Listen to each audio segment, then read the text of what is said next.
Solo una noche separaba el triunfo de Pulidor de otra hazaña de un francés, un rayo caído del cielo que emergió de la niebla del Tourmalet. Hablamos de Jean-Pierre Donguillon, el compañero de equipo habitual de Thévenet, más conocido por ser un sprinter que se consagró en la cima del Tourmalet. Fue la mayor hazaña de su carrera, pero lo que fue aún más increíble de este inesperado ganador es que el corredor de Tours, agotado tras su escapada, volvió a hacerlo 24 horas después, en su segunda etapa pirenaica, hasta Pau. Es muy duro ganar así. Muy duro.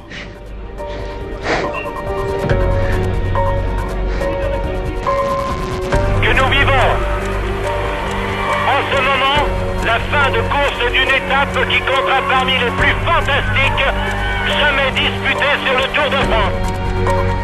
1976 fue un verano tórrido en Francia. El Tour empezaba en las sofocantes pendientes de Saint-Léry-Soulan. Merckx no estaba en la línea de salida. ¿A quién podría beneficiar su ausencia?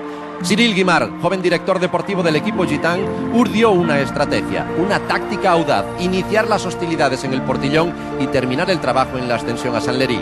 En cabeza, su protegido, el belga Lucien Van Impe, se había alejado muchísimo.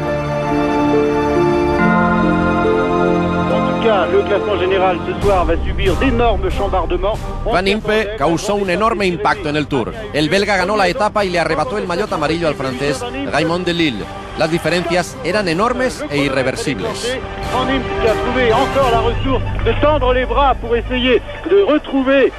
Joop Zoetemelk lo sabía y fue derrotado por más de 3 minutos. Una vez más, el holandés tuvo que conformarse con una segunda plaza en París.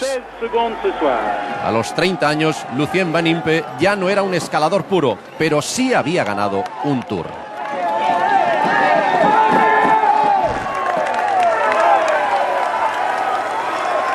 El Tour todavía no había explorado algunas rutas pirenaicas, así que en 1985 llegó el descubrimiento de Luz Ardiden a algo más de 1.700 metros de altitud.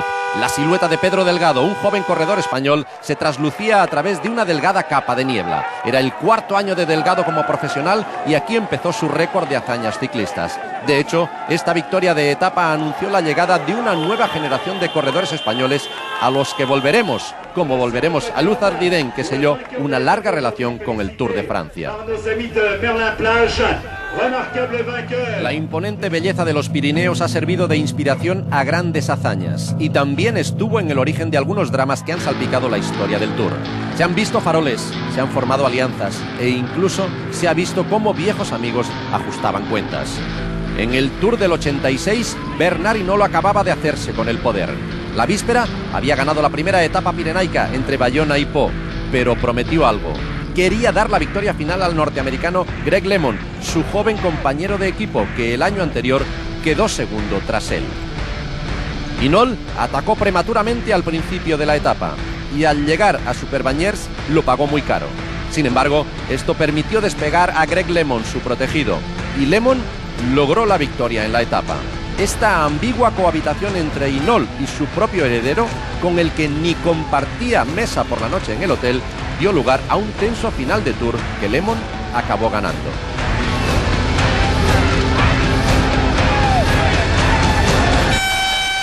¿Eso quiere decir que Hinault se sacrificó? ¿O sobreestimó sus propias fuerzas y se vio arrastrado por las dificultades? Intentó limitar la derrota que le infligió el norteamericano, que le ganó por casi 5 minutos. Hinault hizo frente a la crisis y se labró una nueva popularidad, la de perdedor, pero sus opciones a una sexta victoria en el Tour se estaban esfumando.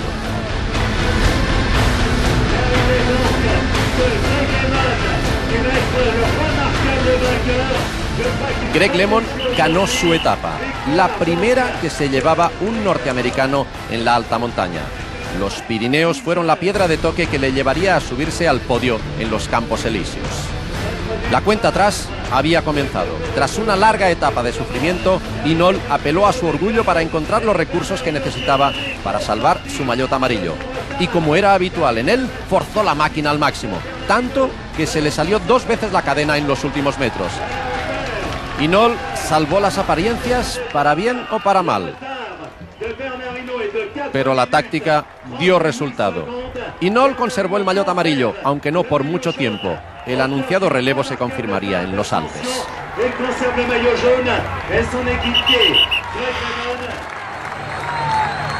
4 años después, Greg LeMond fue el verdadero patrón del Tour. Una vez más, la sentencia de Luther Didden sería decisiva. Mientras pedaleaba junto al español Miguel Indurain, el norteamericano se lanzó hacia la victoria, la tercera. Pero LeMond todavía no sabía que Indurain, su compañero de ese día, sería su torturador el año siguiente. El ganador español de la etapa se proclamó nuevo dueño del Tour. Era 1991.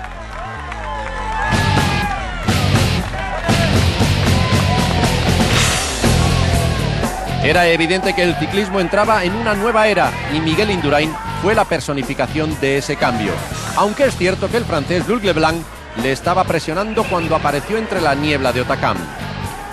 Pero Indurain miró y aguantó.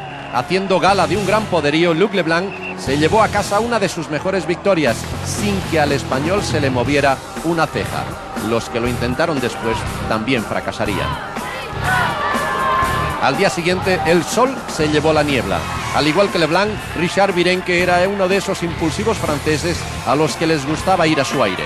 El corredor de Bar se lanzó a una audaz carrera hasta Luther Didden, el anticipo de una larga historia con el Tour. A los líderes del Tour no les preocupó su escapada en solitario, pero se equivocaban. Virenque aumentó considerablemente su ventaja. El francés se colocó en cabeza y se distanció de todos los favoritos en más de 4 minutos. Se situó segundo en la general y se preparó para el primero de sus 7 maillots de mejor escalador.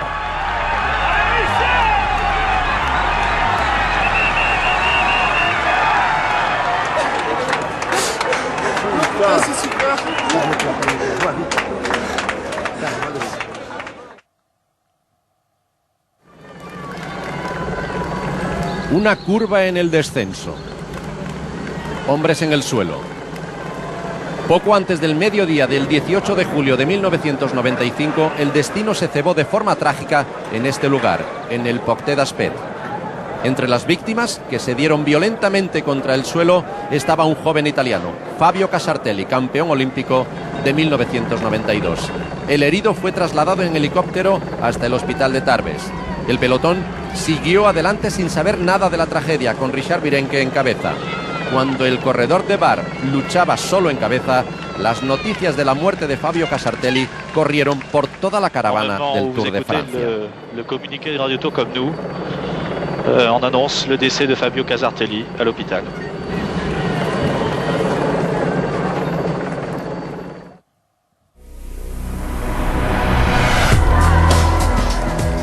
En 1998, el pirata Marco Pantani estaba considerado el mejor escalador de la década. Había llegado su momento de asaltar el Tour. Con el italiano, el Tour exploró una nueva ascensión, Plateau de Belle. Además, fue la primera victoria en la ascensión de 16 kilómetros del entonces reciente ganador del Giro de Italia. El italiano dejó atrás a sus rivales y allanó el camino hacia su victoria final. 4 años antes, había hecho buenas posiciones en Hautacam y Luther Didden.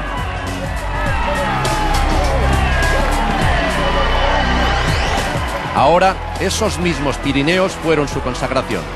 Pero el maillot amarillo quería más y tuvo que esperar a los Alpes. Ese año era todo o nada para el escalador italiano. Dejó los Pirineos sabiendo que ganaría el Tour. Después, contaminado por historias de dopaje, tuvo que despedirse de los Pirineos. Pero el Tour volvería a Plateau de Belle.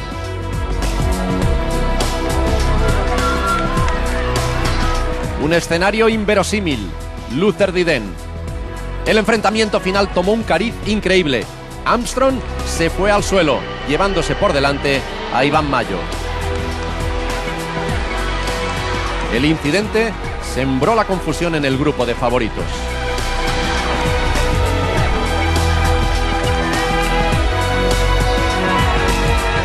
Ullrich fue el primero en reaccionar y se lanzó a toda velocidad sin esperar el regreso de Armstrong. En cuanto se subió a la bici, el tejano estuvo a punto de volver a caerse. Se le salió el pedal y se precipitó sobre el cuadro de la bicicleta. ¿Perdería Armstrong este Tour por culpa de esos 2 golpes del destino?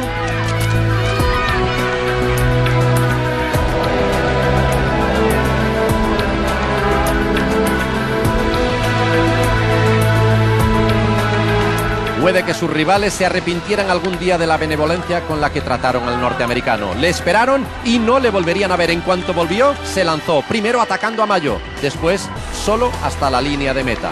La competición pagó la cuenta.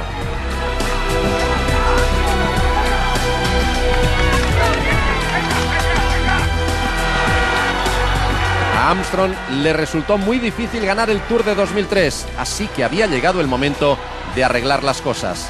No mostró ninguna piedad con los que le habían esperado en la parte baja de la cuesta y les hizo sudar tinta. El norteamericano logró una victoria de etapa y escaló puestos en la general. El fantasma de un quinto Tour planeaba en el horizonte.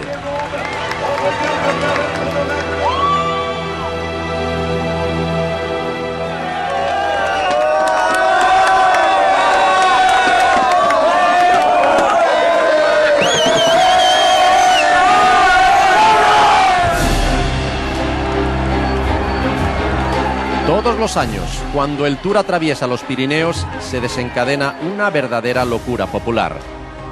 Cientos de miles de espectadores acuden a los valles y a los puertos buscando el mejor lugar desde donde ver pasar a los corredores.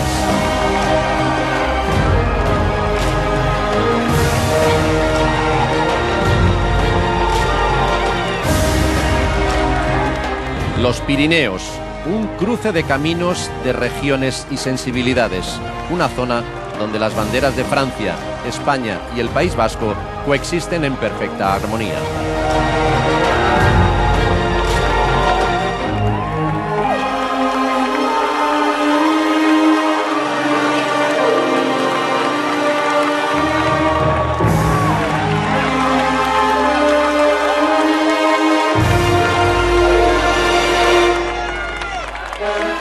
La audaz apuesta de 1910 se convirtió en una innovación que revolucionó la historia del ciclismo y también fue un acierto geográfico.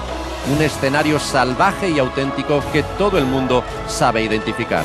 Una historia maravillosa que celebra en 2010 una relación de 100 años.